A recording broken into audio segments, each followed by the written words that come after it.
É com muita alegria que a gente aporta essa casa que tão amorosamente nos acolhe para falarmos a respeito dessa doutrina tão maravilhosa que é a doutrina espírita.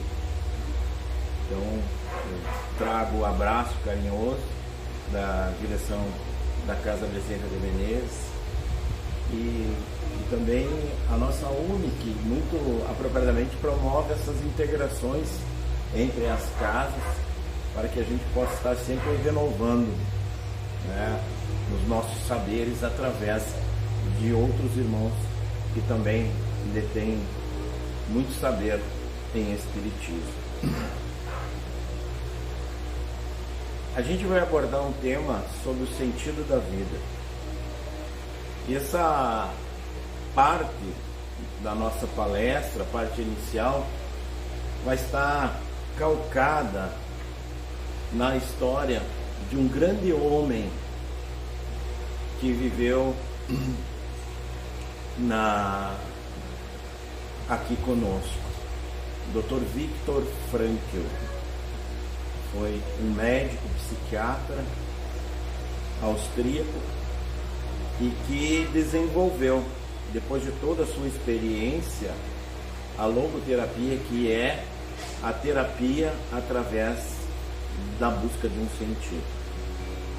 Mas a gente precisa contextualizar antes, né?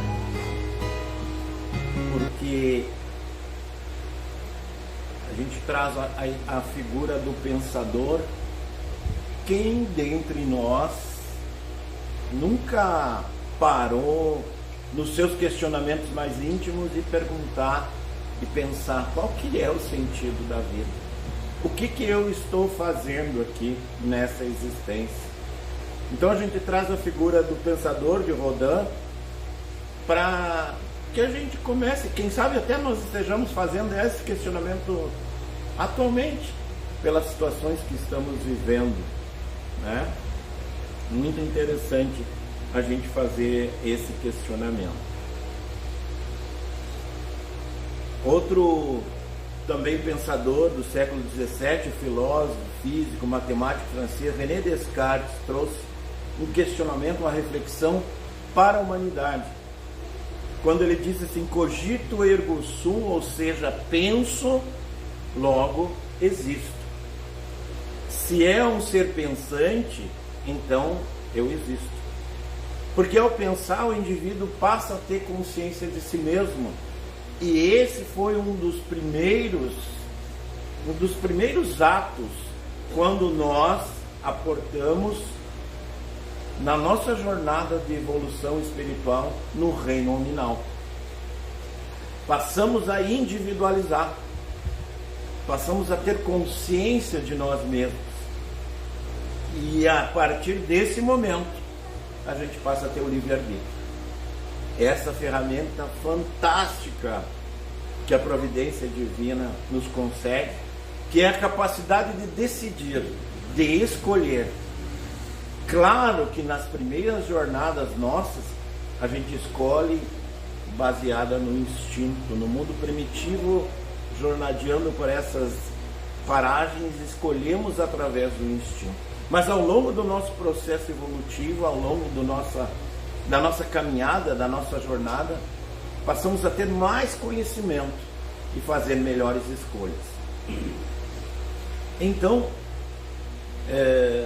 conversava há pouco com a Isabel que havia caído em minha mão a história de Viktor Emil Frankl, nascido em 1905 na Áustria e falecido em 1997. E a história desse psiquiatra, médico, é fantástica. Então a gente traz alguns itens assim muito interessantes da história dele. Ele desde cedo ele entrava em contato com Freud, né, escrevendo cartas, adolescente ainda, na faixa dos seus 15 anos, escrevia cartas a Freud, né, e enviou para Freud o trabalho de ensino médio, da conclusão do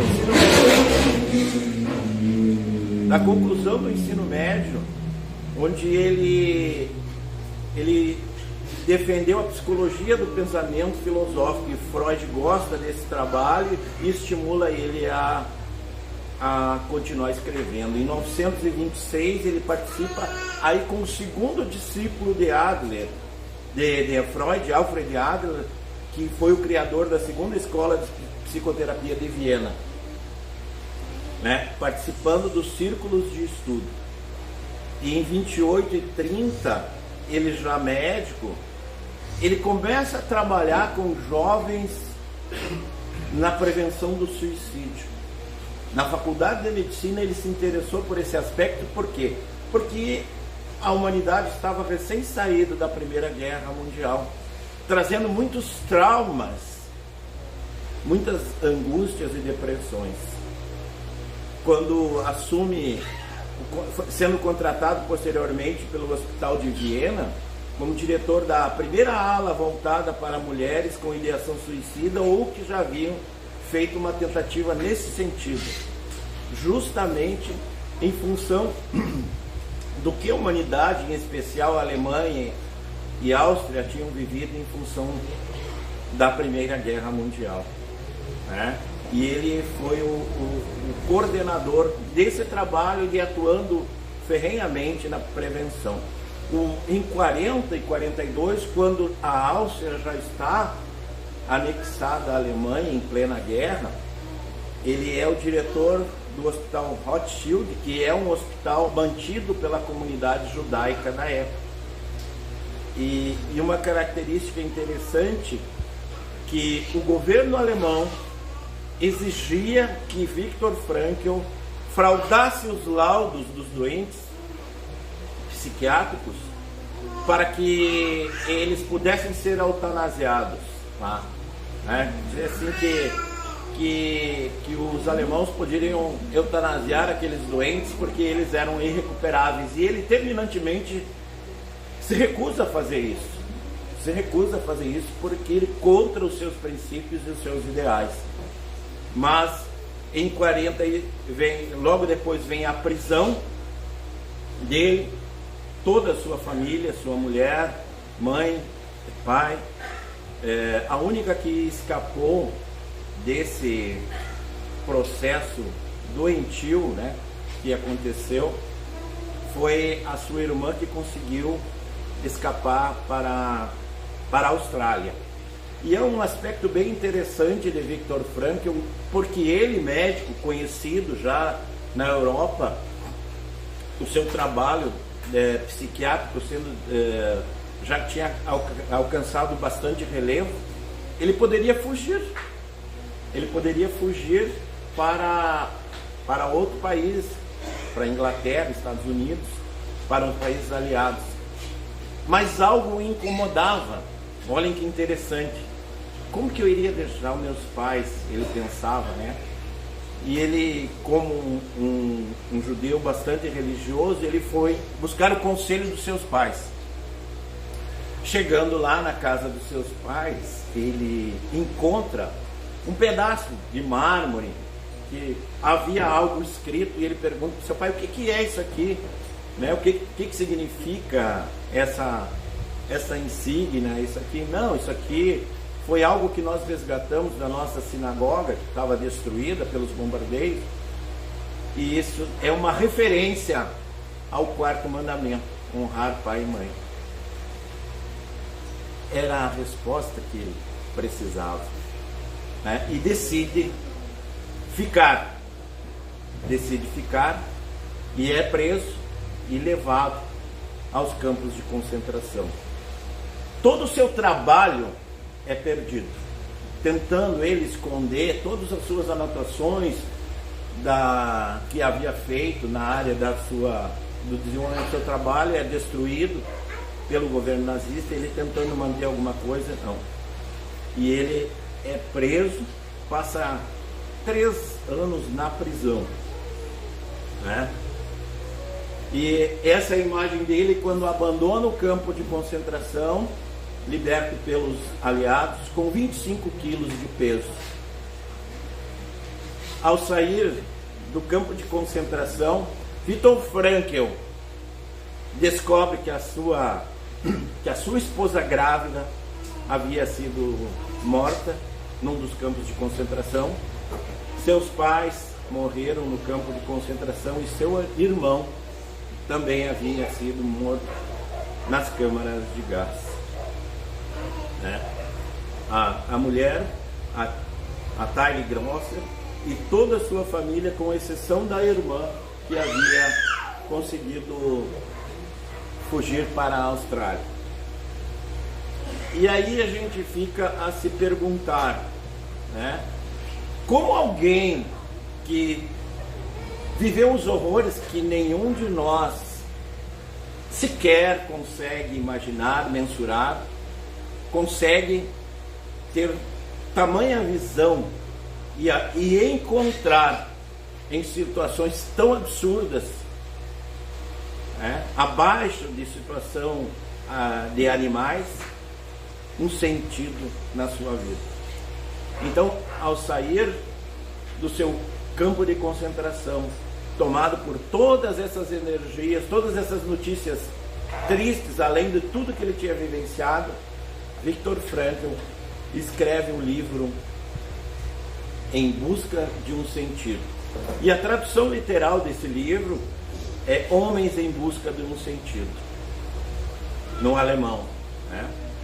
Foram vendidas 10 milhões de cópias desse livro e foi eleito pela Biblioteca do Congresso de Washington um dos 10 livros que mudaram o rumo da humanidade.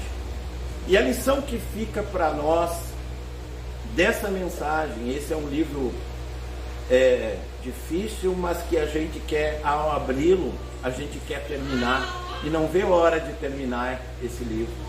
Tamanha revelação e tamanha vontade da gente entender o desfecho, né? E aí ele desenvolve a sua terapia, a logoterapia, ou seja, a terapia através da busca de um sentido para a nossa existência, né?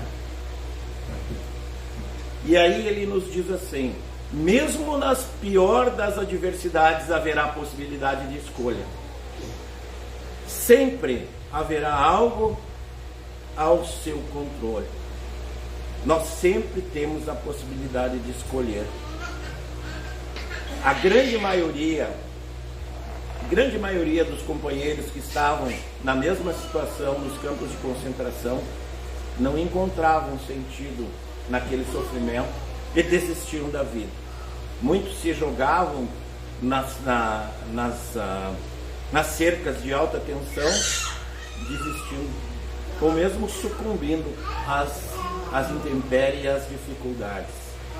Mas ele disse que a única coisa que fazia enfrentar dia após dia era o sentido que ele havia, o desejo de encontrar os seus familiares, que ele lá dentro não sabia que haviam morrido, de encontrar a sua esposa, era o que mantinha-o vivo e que dava-lhe energia para enfrentar todos aqueles momentos difíceis. E aí ele nos diz assim: nós que vivemos dos campos de concentração, podemos lembrar de homens que andavam pelos alojamentos confortando a outros, dando o seu último pedaço de pão. Eles devem ter sido poucos em número, mas ofereceram prova suficiente de que tudo pode ser tirado de um homem, menos uma coisa, a última das liberdades humanas: escolher sua atitude em qualquer circunstância, escolher o próprio caminho. Olha que mensagem fantástica para todos nós. Por maior que seja a adversidade que nós estejamos vivenciando, somos nós que escolhemos o nosso destino. Somos nós que escolhemos como vamos viver aquilo, como vamos passar por aquilo. E essa foi uma das grandes mensagens que ele nos traz. Aí nos diz assim: valorize as pequenas experiências da vida. O que mais ocupa o pensamento não são as grandes experiências, e sim, muitas vezes, um fato corriqueiro, as coisas mais insignificantes da vida anterior que eles tinham. Não era o fato de ele ter conquistado a faculdade de medicina, de ele ter alcançado, de ter casado, todas essas conquistas não valeram nada.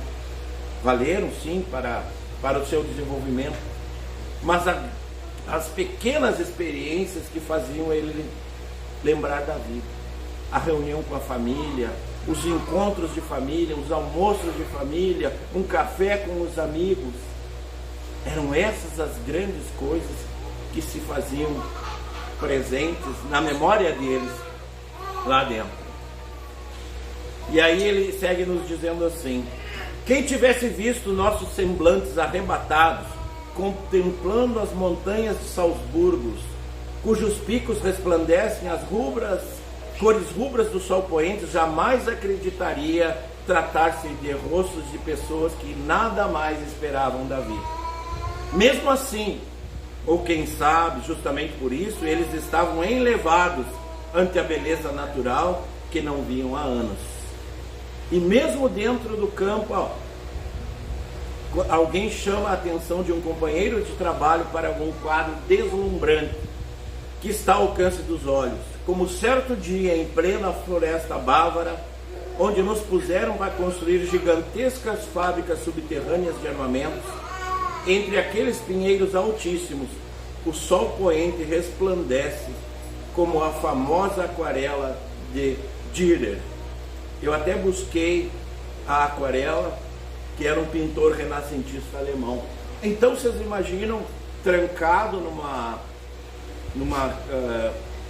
furna subterrânea, trabalhando, porque não existiam mais fábricas de armamentos na superfície, porque a Alemanha estava sendo bombardeada ferozmente pelos aliados, e eles passaram a desenvolver fábricas subterrâneas. Eles ficavam às vezes 30 dias, 40 dias no subterrâneo, comendo ali, junto com as suas necessidades naqueles fornos, e saíam de lá para ver a luz do dia, e conseguiam, com todas aquelas dores, com todos aqueles sofrimentos, enxergar a beleza de um pôr do sol. Olha a maneira, olha o sentimento com que eles conseguem transformar a realidade com que viviam. Segue ele dizendo assim: outra vez estávamos estendidos no chão de terra do barracão, mortos de cansaço, o prato de sopa na mão, quando entrou um companheiro correndo e mandou-nos à área de chamada da turma. Apesar de toda a fadiga e do frio lá fora, imaginar 5 graus negativos, só para não perdermos a visão magnífica do pôr do sol. Vimos então o ocaso incandescente e tenebroso, com todo o horizonte tomado de nuvens multiformes, em constante transfiguração de fantásticos perfis e cores sobrenaturais, desde o azul cobalto até o escarlate sangue, contrastando um pouco mais abaixo com os desolados barracos cinzentos do campo de concentração, e a lamacenta área onde é feita a chamada dos prisioneiros, em cujas poças ainda se refletia o céu incandescente. Alguém exclamou após alguns minutos de um silêncio arrebatado: o mundo poderia ser tão belo.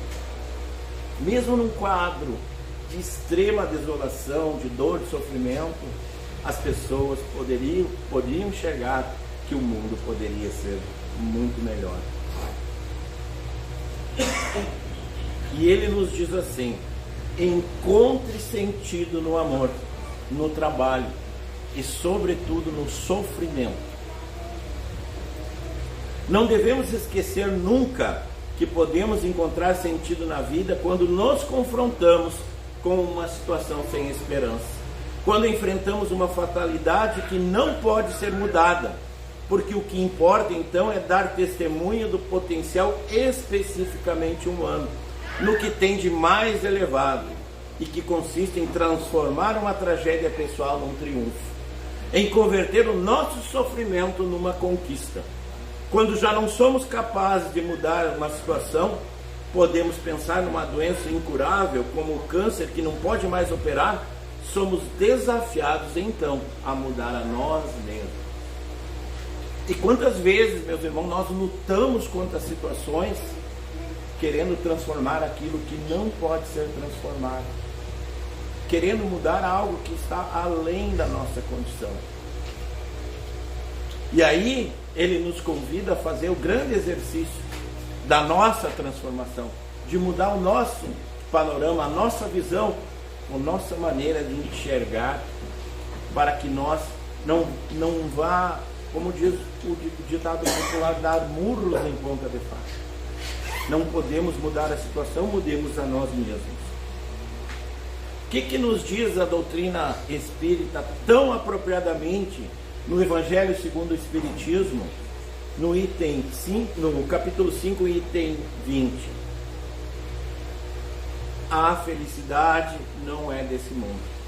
Com efeito, nem a fortuna, nem o poder, nem a florescente juventude são condições essenciais da felicidade. E ele diz assim: digo mais, nem mesmo a reunião dessas três condições tão invejadas, pois que se ouve sem cessar no meio das classes mais privilegiadas pessoas de todas as idades lamentando a sua condição de ser.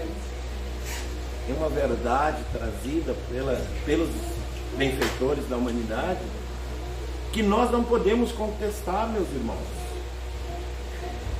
Nos países onde há o maior índice de qualidade de vida, pegamos a Suíça, o Japão, tantos outros países, se vê os maiores índices de suicídio. E a espiritualidade está dizendo, nem mesmo reunindo o dinheiro, o poder e a juventude são condições de felicidade. Na questão 920 do Livro dos Espíritos, ele nos diz das penas e gozos, nos fala da felicidade e infelicidade. E Kardec, muito apropriadamente, pergunta: pode o homem, gozar sobre a terra de uma felicidade completa? Não. A resposta é taxativa: não. Mas nos dá um alento, visto que lhe foi dada como prova ou expiação. Mas depende dele amenizar os seus males e ser tão feliz quanto se pode ser na terra. Nós temos a condição de amenizar as nossas dores e os nossos males. Quando a gente compreende que a felicidade não é desse mundo terreno, desse mundo físico, a felicidade não pertence ao mundo de provas e expiações. Nós estamos aqui no resgate das nossas ações não tão equilibradas na existência passada. E não vamos encontrar a felicidade aqui. Mas, como nos dizem os benfeitores, podemos ser tão felizes quanto se pode ser sobre a terra. E aí ele pergunta novamente: concebe-se que o homem será feliz sobre a terra quando a humanidade estiver transformada, mas até lá, cada um pode garantir uma felicidade relativa?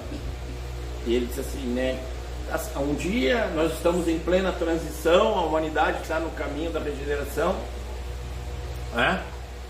Qual que é a resposta da espiritualidade? O mais frequentemente o homem é o artífice da sua própria infelicidade. Praticando a lei de Deus, ele se poupa de males e chega a uma felicidade tão grande quando comporta a sua existência grosseira. E no Evangelho a gente vê, quando faz referência nas causas atuais das aflições, quantas dificuldades, quantas dores, quantos sofrimentos foram causados pelo mau uso do nosso livre-arbítrio, pela nossa imprevidência, pela nossa incúria. Se a gente fizer uma análise, uma análise profunda e verdadeira de todas as nossas vivências, todas as nossas situações, quantas vezes a gente vai chegar à conclusão: se eu tivesse feito isso, se eu não tivesse feito isso, eu não estaria em tal situação. Como que nós vamos acusar a divindade, Deus, a nossa má sorte, por coisas que são reflexos do nosso mau uso do livre-arbítrio? A Joana de Ângeles refere que 90% das nossas dores são em função do mau uso do livre-arbítrio. Nós passamos 10% que são reflexos da lei de causa e efeito nos atingindo. Então, passamos a refletir em como usar melhor o nosso livre-arbítrio. Passamos a refletir em como fazer as melhores escolhas. E aí Kardec pergunta assim: há uma medida comum a todos os homens para ser feliz? É algo que todo mundo possa fazer? A resposta da espiritualidade: para a vida material, a posse do necessário. Para a vida moral é a consciência tranquila e a fé no futuro. Aquele desejo inquietante, quando nós estamos muito ligados à matéria, apegados à matéria, que nada nos chega. Nada nos chega. Se eu tenho um celular, eu quero um melhor. Se eu tenho um carro, eu quero um outro melhor. Aquela busca incessante por querer mais, voltada para a matéria. Isso nunca cessa. Porque o exercício que a gente faz, quando a gente bota uma roupa nova pela primeira vez, a gente fica muito contente. Compra, olhou na vitrine, perfeito. Tu vai na primeira festa, numa recepção. Quando tu vais usar pela segunda vez, já não tem o mesmo efeito. Tu já não vai sentir aquele prazer, aquela alegria. E aí a tua busca passa a ser incessante na satisfação material. Por isso que as pessoas buscam os vícios, as drogas, a sexolatria, na busca da endorfina barata, do prazer imediato, aquilo que passa, e eu vou buscar cada vez mais doses e mais doses. Quando eu tenho consciência de que os bens materiais são empréstimos da divindade para nós, para que nós possamos passar uma vida sem dificuldades, eu me tranquilizo e me basta. E aí eu busco o desenvolvimento moral, esse ninguém me tira, e a fé no futuro. Acreditar que nós estamos numa jornada material como espíritos imortais buscando alcançar a nossa plenitude na vida espiritual. Cabe ao homem inteligente descobrir na Terra a razão fundamental da própria existência, a fim de estabelecer os parâmetros propiciados de felicidade, de modo a desenvolver a capacidade de crescimento interior, razão primeira da sua autorrealização. Vivemos, meus irmãos, num mundo de provas e expiações. As impressões da matéria são muito fortes no nosso espírito, e é isso que nós precisamos combater. Nós podemos ser felizes hoje, agora, apesar de todos os problemas que nós estamos enfrentando. Basta olhar a vida com outros olhos, mudar as lentes pelas quais nós enxergamos os fatos de tudo que nos acontece. Muitos homens e mulheres descobriram que o caminho para a felicidade passa necessariamente pelos nossos irmãos de humanidade. Assim, a nossa felicidade será naturalmente proporcional à felicidade que fizermos aos outros. E a gente sinta exemplos maravilhosos de espíritos que descobriram a felicidade no próximo.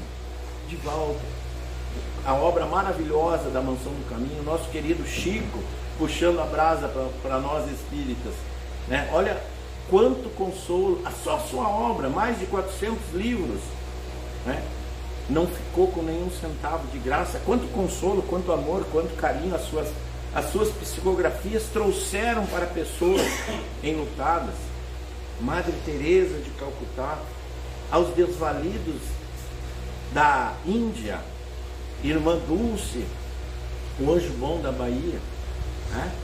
Tantos e tantos que se desapegaram de si e encontraram o propósito fazendo bem para os seus irmãos. A doutrina espírita nos faz esse convite, e o lema principal da doutrina espírita não é: fora do espiritismo não há salvação, é fora da caridade, meus irmãos, não há salvação. E caridade, ela não tem bandeira. Toda caridade é bem-vinda. Toda caridade é bem-vinda. Seja caridade material, seja caridade moral, seja o consolo, seja o prato de sopa, o remédio, ouvir o atendimento fraterno na casa espírita, o passe, que é um ato de amor da espiritualidade. Então, quando a gente busca a sair de si e ir de encontro ao outro, nós começamos a encontrar um sentido para a nossa vida. Encaremos assim, para finalizar, a vida com os olhos do bem, com a visão do amor e com o sincero desejo de olharmos à nossa volta e verificarmos que Deus nos legou tudo para que a nossa felicidade se efetive já. Nós podemos ser felizes já. Enfrentemos então com otimismo os obstáculos da vida e deste modo, amando e servindo, haveremos assim encontrar o real sentido da nossa existência. Que Jesus nos ajude e os benfeitores amigos nos envolvam e fortaleçam o nosso coração para alcançarmos realmente esse sentido de amar os nossos irmãos de humanidade e sermos instrumentos do bem aonde nós passarmos. Muito obrigado pela atenção de vocês e que Jesus nos fortaleça hoje e sempre. Obrigada a vocês, tá? É sempre um prazer muito grande. Obrigado. Receber.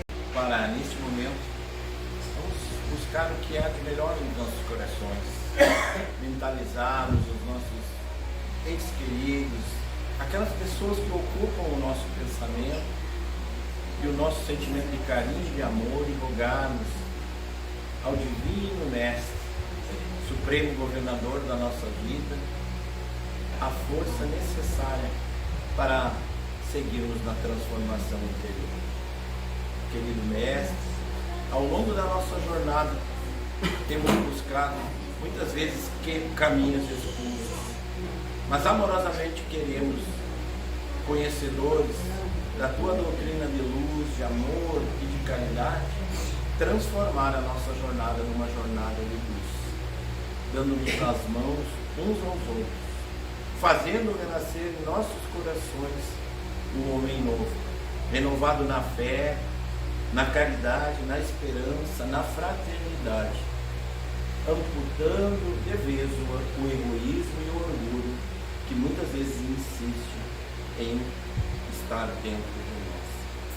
Tenhamos a força, o amparo e a coragem necessária de enfrentar todas essas mudanças sob a luz, sob o farol do Mestre Jesus.